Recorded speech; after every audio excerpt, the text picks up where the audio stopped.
नमस्कार, मैं हूं कुमार गजेंद्र। जनपद ऑन द स्पॉट में आपका स्वागत है। जम्मू कश्मीर के अंदर धारा 370 हटने के बाद जम्मू कश्मीर में जब चुनावों की तरफ जा रहे हैं, शांति बहाली के बाद जब वहां पर बहुत सारी सरकार की तरफ से बहुत सारी सुविधाओं का इंतजाम किया जा रहा है। बहुत सारे जो वहां टेररिस्ट ग्रुप थे, टेररिस्ट को जो समर्थन करने वाले जो लोग थे, उनका इलाज किया जा रहा है। इसके बावजूद ये सारा माहौल जम्मू कश्मीर के कुछ लोगों को पसंद नहीं आ रहा है, रास नहीं आ रहा है। जी हाँ, हम बात कर रहे हैं जम्मू कश्मीर के पूर्व मुख्यमंत्री फारूक अब्दुल्ला की। फारूक अब्दुल्ला साहब पता नहीं क्या चाहते हैं, किस तरीके की राजनीति करते हैं कि वो खुद अपने देश के खिलाफ ही जहर उगलते रहते हैं। आज जम्मू कश्मीर जिस तरक्की की राह पर चल निकला है, जितना वहां पर डेवलपमेंट की शुरुआत हो चुकी है, वहां पर शांति बहाली हो चुकी है लगभग, कुछ छोटी मोटी छुटपुट घटनाओं को छोड़ दिया जाए। लेकिन फारूक अब्दुल्ला साहब जैसे वहां कई नेताओं को जो अपनी राजनीति के नाम पर अपने घर भरते थे, अपने खजाने भरते थे, उनको ये सब रास नहीं आ रहा है। एक बार फिर से जम्मू कश्मीर के पूर्व मुख्यमंत्री फारूक अब्दुल्ला ने देश के खिलाफ जहर उगला है। ये बड़ा मामला है। आप सोचिए किस तरीके के लोगों को हमने अपने देश के अंदर उनको अपने देश की नागरिकता दे रखी है, क्योंकि ये शांति बहाली चाहते ही नहीं है। सबसे बड़ी बात यह है कि शांति बहाली वहां पर अशांति फैलाकर ही इनकी दुकानें चल रही थी, जो नरेंद्र मोदी सरकार ने बंद कर दी हैं। लेकिन ये अभी तक तिल मिलाए हुए हैं, बिलबिला रहे हैं और बार बार गलत बयानी करते हैं। एक बार जरा सुनिए क्या कह रहे हैं फारूक अब्दुल्ला। दोस्त बदलाए जा सकते हैं, पड़ोसी बदलाए नहीं जा सकते। हमारा भी वही हाल होगा जो आज गाजा का और पैलेस्टीनियन का हो रहा है। अल्लाह ही जाने हमारा हाल क्या होगा। अल्लाह रहम करे हम पे। पार्लियामेंट में आपने और एक बात को हाईलाइट किया था कि पड़ोस की तरफ आपने इशारा किया था कि उनकी स्टेबिलिटी हमारी स्टेबिलिटी है। एक दो दिन से कुछ खदशात जाहिर किए जा रहे हैं कि former prime minister of Pakistan Imran Khan की रिहाई के लिए कुछ इकदाम किए जा रहे हैं। क्या उसका मुस्बत असर हमारे यहाँ पड़ सकता है? देखिए, मैंने हर बार ये कहा है, वाजपेयी जी ने जो कहा था कि दोस्त बदलाए जा सकते हैं, पड़ोसी बदलाए नहीं जा सकते। अगर हम पड़ोसियों के साथ दोस्ती में रहेंगे तो दोनों तरक्की करेंगे। अगर दुश्मनी में रहेंगे तो हम आगे नहीं बढ़ सकते इतनी तेजी से। फिर मोदी जी का है बयान, प्रधानमंत्री का, कि war is not an option now. आप बातचीत से मसले हल करने हैं। कहाँ है वो बातचीत? आज इमरान खान छोड़ दीजिए, आज नवाज शरीफ वहाँ के वजीर आजम बनने वाले हैं। वो चिल्ला चिल्ला के कहते हैं हम बात करेंगे। क्या वजह है कि हम बातचीत के लिए तैयार नहीं है?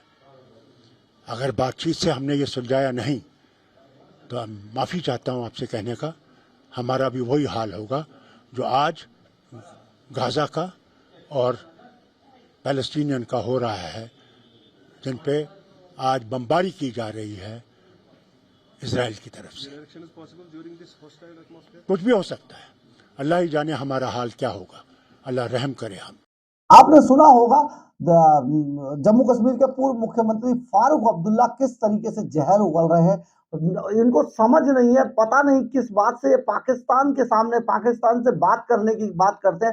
पाकिस्तान लगातार आतंकवादी भेज रहा है, हमारे हजारों लोग मरवा देता है और वहां से आतंकवादी इंडिया के अंदर घुसते हैं, जम्मू कश्मीर के यहाँ पर आतंकवाद फैलाते हैं, उनके लोग यहाँ पर तरह तरह की आतंकी घटनाओं को अंजाम देते हैं। इसके बावजूद फारूक अब्दुल्ला चाहते हैं कि भारत हर हाल में पाकिस्तान से बात करे। क्यों करे भाई, क्या मतलब हो गया? लेकिन फारूक अब्दुल्ला साहब को ये बात समझ नहीं आ रही है। उन्हें पता नहीं पड़ोसी से कितना प्रेम है। फारूक अब्दुल्ला साहब को खुद ही पूरी फैमिली के साथ पाकिस्तान में चला जाना चाहिए, वहां की राजनीति कर लीजिए। आप वहां पर जाके एक बार राजनीति करके दिखाइए, पता चल जाएगा। लेकिन फारूक अब्दुल्ला साहब बिल्कुल नहीं मानते। वो लगातार बहुत बड़े बड़े अजीब अजीब टाइप के बयान देते, समझ नहीं आता क्या कहना चाहते हैं क्या नहीं कहना चाहते। देखिए, जम्मू कश्मीर की जनता को ये जरूर सोचना होगा, देश की जनता को भी ये सोचना होगा कि इस तरीके के जो नेता हैं, यही जो है मुख्य जड़ है कि देश के अंदर शांति इन्हें पसंद नहीं है। ये सारी चीजें आप समझिए कि अब इस चीज की कोई जरूरत नहीं है कि जम्मू कश्मीर में क्या किया जाए, पाकिस्तान के सामने क्यों बात की जाए।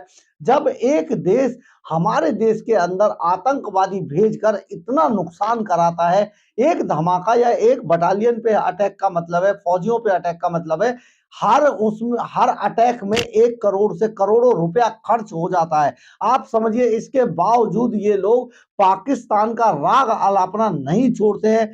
पता नहीं इनको पाकिस्तान से कितना प्यार है, और कई बार कई संगठन इनको कह चुके हैं कि आप पाकिस्तान ही चले जाइए, वहीं जाकर बस जाइए, वहीं की राजनीति कीजिए, आप भारत में क्या कर रहे हैं। लेकिन क्योंकि ये इतने बेशर्म हो चुके हैं, इनको कोई बात समझ नहीं आती है, किसी तरीके की चीजों को समझना नहीं चाहते हैं। इसके बावजूद ये लगातार पाकिस्तान के फेवर में बयानबाजी करते रहते हैं। क्यों करते हैं ये बात समझ नहीं आती है, क्योंकि इन्हें हमारे देश भारत से कोई प्यार ही नहीं है। लगातार जिस तरीके की बयानबाजी फारूक अब्दुल्ला करते हैं, सचमुच बहुत चौंकाने वाली होती है। वरिष्ठ नेता हैं, वरिष्ठ आदमी हैं, पूर्व मुख्यमंत्री हैं, बहुत पुराने नेता हैं, लेकिन जिस तरीके के बयान उनके आते हैं, वो ऐसे आते हैं कि किसी भी तरीके से पाकिस्तान के सामने बिछ जाइए, आप पाकिस्तान से हाथ जोड़ लीजिए, पाकिस्तान के मतलब गले लग जाइए, पैरों में लेट जाइए, इस तरीके की चीजें करते हैं। जबकि पाकिस्तान से भारत का कोई मुकाबला नहीं है। पाकिस्तान भिखमंगा देश है, भिखारी देश है। पाकिस्तान के जहाजों को मलेशिया छीन लेता है, वहां पर उनको उनको उस पर पाकिस्तान के जहाज पर अटैक करके उसका जहाज छीन लिया जाता है। पाकिस्तान आज भीख का कटोरा लेके पूरी दुनिया में मांगता घूमता है। पाकिस्तान के अंदर शांति बहाली नहीं है। पाकिस्तान के अंदर आतंकवादियों को ठोका जा रहा है। पाकिस्तान के अंदर आज दाऊद को सुपुर्दे खाक कर दिया गया है, मारकर जहर देकर। खुद वहीं की खुफिया एजेंसी आईएसआई ने जहर दिया और उसको सुपुर्दे खाक कर दिया। तो ऐसे देश के खिलाफ, ऐसे देश के पक्ष में जिस तरीके से फारूक अब्दुल्ला एंड कंपनी के जो बयान आते हैं, सचमुच शर्मिंदा करने वाले, जो देश को बहुत शर्मिंदा करते हैं। और ऐसे बयानों से फारूक अब्दुल्ला साहब को बचना चाहिए, और नहीं बच सकते हैं। अगर इतना ही प्रेम है तो वो आसानी से पाकिस्तान चले जाए, वहां पर राजनीति करे, चाहे वो नवाज शरीफ से मिले, चाहे वो इमरान खान से मिले, किसी से भी मिले, चाहे वो आईएसआई के आदमी बन के रहे, वहां उनको ज्यादा सुकून उनकी आत्मा को मिलेगा। तो जहां आत्मा को सुकून मिलना चाहिए वहीं जाना चाहिए। लेकिन फारूक अब्दुल्ला किसी भी तरीके से जम्मू कश्मीर में शांति के पक्षधर तो बिल्कुल नहीं है। ये उनकी बातों से लगता रहता है, और वो हर हाल में ये चाहते हैं कि किसी भी तरीके से पाकिस्तान से समझौता कर ले भारत, जो कि अभी तो फिलहाल ऐसा होने वाला नहीं है, क्योंकि यहाँ पर नरेंद्र मोदी की सरकार है जो किसी के आगे समझौते नहीं करती है। वो हमेशा देश का जो मान सम्मान है उसको बढ़ाने की बात करती है, उसी लाइन पर काम करती है।